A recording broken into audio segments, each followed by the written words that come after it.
विद्यार्थी मित्र नमस्कार. मागील काही व्याख्यानांच्या माध्यमातून आपण नकाशा प्रक्षेपणांची मांडणी करत आहोत.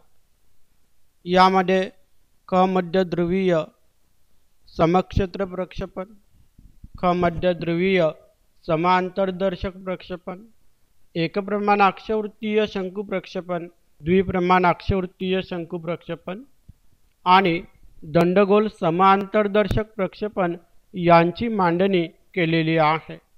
आजच्या या व्याख्यानाच्या माध्यमातून आपल्याला दंडगोल समांतरदर्शक प्रक्षेपणाची मांडणी करायची आहे. यासाठी सुरुवातीला उदाहरण देण्यात आलेले आहे. With the help of following information prepare a cylindrical equal area projection and write its properties and uses. खालील माहितीच्या आधारे दंडगोल समक्षेत्र प्रक्षेपण तयार करा आणि त्याचे गुणधर्म व उपयोग लिहा. यासाठी देण्यात आलेले प्रमाण एकास 23,50,00,000 इतके आहे. त्यानंतर अक्षांश अंतर 15 अंश इतके देण्यात आलेले आहे. रेखांश अंतर हे 20 अंश इतके देण्यात आलेले आहे आणि विस्तार संपूर्ण जगाचा देण्यात आलेला दिसून येतो. थोडक्यात पहा की एकास 23 कोटी या प्रमाणाकरिता अक्षांश अंतर 15 अंश आणि रेखांश अंतर 20 अंश इतके घेऊन आपल्याला संपूर्ण जगाचा नकाशा तयार करायचा आहे. याकरिता आपल्याला सर्वप्रथम प्रक्षेपीय पृथ्वीची त्रिज्या निश्चित करावी लागणार आहे. म्हणून वहीमध्ये एक वाक्य टाकून घ्यायचं आहे. Let us calculate the radius of the projected अर्थ. प्रथम प्रक्षेपीय पृथ्वीची त्रिज्या निश्चित करू. Radius of the projected earth is equal to actual radius of the earth divided by map scale. प्रक्षेपीय पृथ्वीची त्रिज्या बरोबर पृथ्वीची प्रत्यक्ष त्रिज्या भागिले दिलेले नकाशा प्रमाण. जिथे पृथ्वीची प्रत्यक्ष त्रिज्या ही 64 कोटी सेंटीमीटर इतकी आहे. याउलट दिलेले नकाशा प्रमाण हे 23,50,00,000 सेंटीमीटर इतके आहे.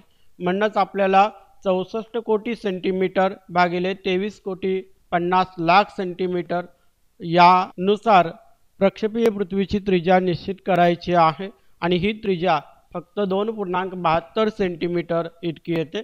आलेली त्रिज्या पुन्हा लिहून घ्यायची आहे आणि ती ब्रॅकेटमध्ये आपण टाकून घ्या. ती 2.72 सेंटीमीटर इतकी आहे. आता आलेल्या त्रिज्येच्या साहाय्याने सुरुवातीला आपल्याला विषुववृत्ताची लांबी निश्चित करावी लागणार आहे. प्रथम विषुववृत्ताची लांबी निश्चित करू असं एक वाक्य तुम्ही तुमच्या वहीमध्ये टाकून घ्यायचं आहे. त्यानंतर विषुववृत्ताची लांबी बरोबर 2πr हे त्याचे सूत्र देण्यात आलेले आहे. आपल्याला पायची किंमत माहीतच आहे. भूमितीमध्ये आपण शिकलेले आहात. 3.18 किंवा 22/7 यापैकी कोणत्याही संख्येचा आपण वापर करू शकता. या ठिकाणी पहा मी 22/7 या संख्येचा वापर केलेला आहे. म्हणून 2 गुणिले 22/7 गुणिले 2.72 centimetre. R is the radius.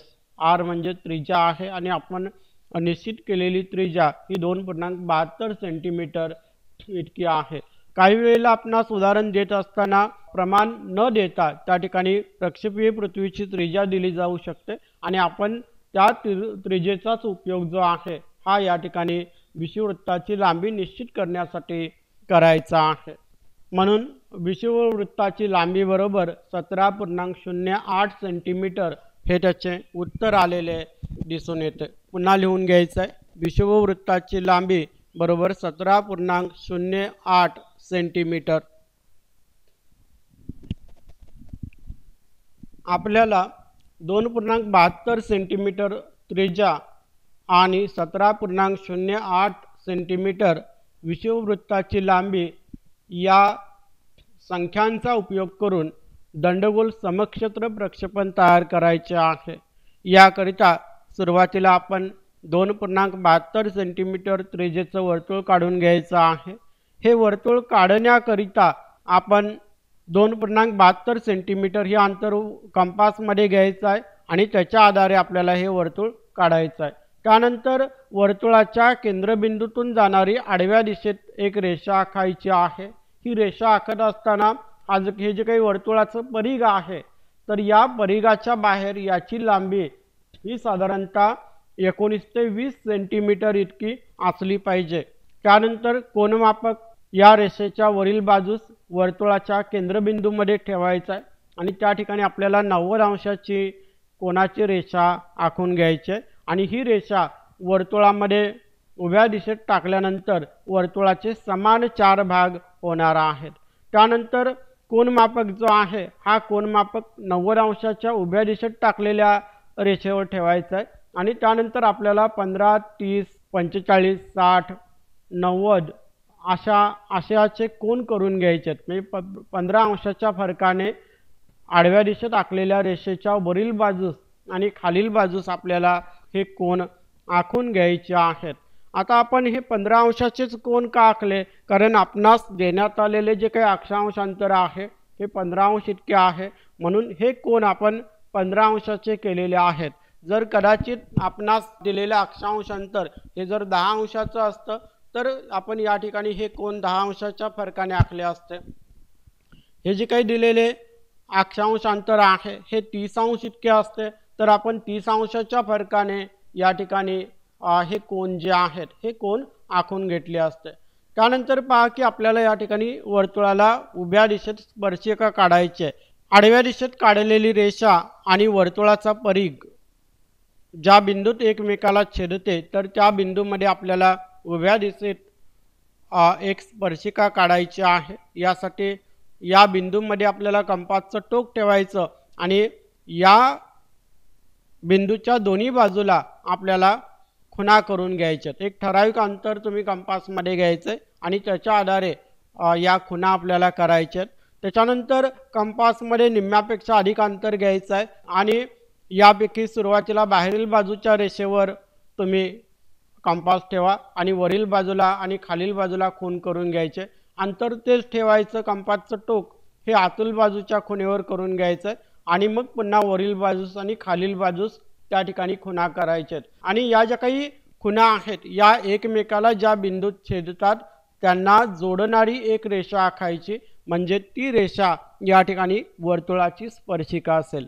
त्यानंतर या वर्तुळाच्या स्पर्शिकेपासून आपल्याला 17.08 सेंटीमीटर म्हणजे थोडक्यात 17.1 सेंटीमीटर इतके अंतर निश्चित करायचे आहे आणि हे अंतर निश्चित केल्यानंतर त्याचा जो काही केंद्रबिंदू आहे या केंद्रबिंदूमध्ये आपल्याला एक ठराविक अंतर घ्यायचं आहे। हे अंतर कितीही असू शकतं आणि या अंतराच्या साहाय्याने आपण काय करायचं आहे तर त्या बिंदूच्या दोन्ही बाजूला डाव्या बाजूला आणि उजव्या बाजूला आपल्याला काही खुणा ज्या आहेत या खुणा करून घ्यायच्या आहेत। त्यानंतर पुन्हा आपल्याला त्या कंपासमध्ये निम्म्यापेक्षा अधिक अंतर घ्यायचं। सुरुवातीला बाहेरील बाजूच्या खुणेवर कंपासचं टोक ठेवा आणि वरील बाजूस खालील बाजूस आपल्याला चाप मारून घ्यायचे। पुन्हा आतील बाजूच्या खुणेवर कंपासचं टोक ठेवायचं आणि वरील बाजूस व खालील बाजूस त्या ठिकाणी खुणा ज्या आहेत या खुणा तुम्ही करून घ्या आणि मग त्यांना जोडणारी रेषा आपल्याला आखून घ्यायची आहे। तर पहा की आपल्याला जे काही प्रक्षेपण तयार करायचं आहे हे प्रक्षेपण या उभ्या दिशेत आखलेल्या 2 रेषा ज्या आहेत या 2 रेषांच्या दरम्यान आपल्याला प्रक्षेपण तयार करायचे आहे। त्यानंतर पुन्हा आपल्याला कोनमापक घ्यायचा आहे। हा कोनमापक वर्तुळाला लागून काढलेली जी काही स्पर्शिका आहे या स्पर्शिकेच्या बिंदूमध्ये ठेवायचा आहे आणि आपल्याला 30 अंशाच्या कोनाची रेषा करून घ्यायची आहे।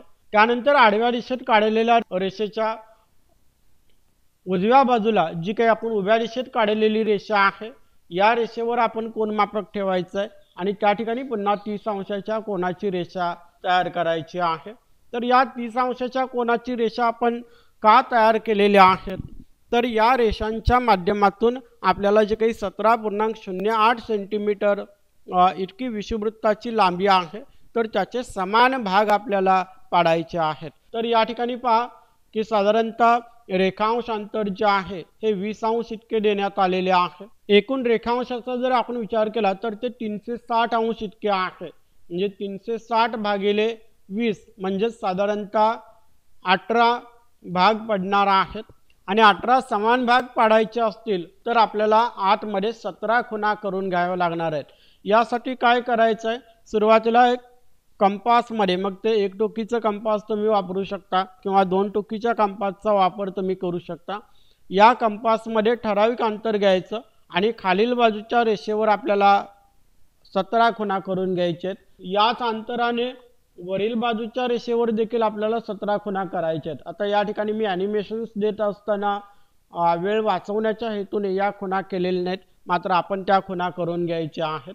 आणि या खुणा केल्यानंतर वरील बाजूच्या रेषेवरील शेवटची खूण आणि खालील बाजूच्या रेषेवरील पहिली खूण यांच्या दरम्यान आपल्याला पट्टी ठेवायची आणि मग जी आडव्या दिशेत काढलेली रेषा आहे या रेषेवर खूण करून घ्या। त्यानंतर वरील बाजूच्या रेषेवरील शेवटून दुसरी खूण आणि खालील बाजूच्या रेषेवरील दुसरी खूण यांच्या दरम्यान आपल्याला पट्टी ठेवायची आणि त्या ठिकाणी तुम्ही ती रेषा आखून घ्या। तर या पद्धतीने वरील बाजूच्या रेषेवरील खुणा आणि खालील बाजूच्या रेषेवरील खुणा यांना जोडणारी अशी पट्टी ठेवायची आणि आडव्या दिशेत आखलेल्या रेषेवर आपल्याला खुणा करायच्यात। या खुणा करत असताना आपल्याला 17 खुणा करायच्यात हे लक्षात असू द्या, कारण आपल्याला भाग 18 करायचे आहेत। त्यानंतर जे काही 15 अंशाच्या फरकाने काढलेल्या रेषा आहेत या रेषा वर्तुळाच्या परिघाला ज्या ठिकाणी छेदतात तर त्या बिंदूतून साधारणतः उभ्या दिशेत काढलेल्या स्पर्शिकेवर आपल्याला लंब टाकायचे आहेत आणि हे लंब अगदी काटकोनात असले पाहिजेत याची काळजी घ्या। आपण पट्टीच्या साहाय्याने अगदी काटकोनाकृती असे लंब या ठिकाणी टाकू शकतो।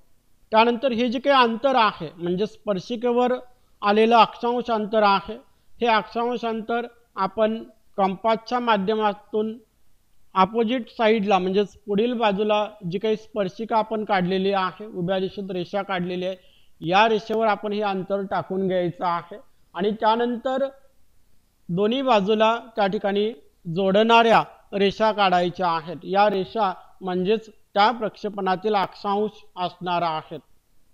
त्यानंतर जे काही आपण आडव्या दिशेतील रेषेवर खुणा केलेल्या होत्या तर या ठिकाणी किंवा या बिंदूतून आपल्याला उभ्या दिशेत लंब टाकायचे आहेत, काटकोनाकृती लंब टाकायचे आहेत।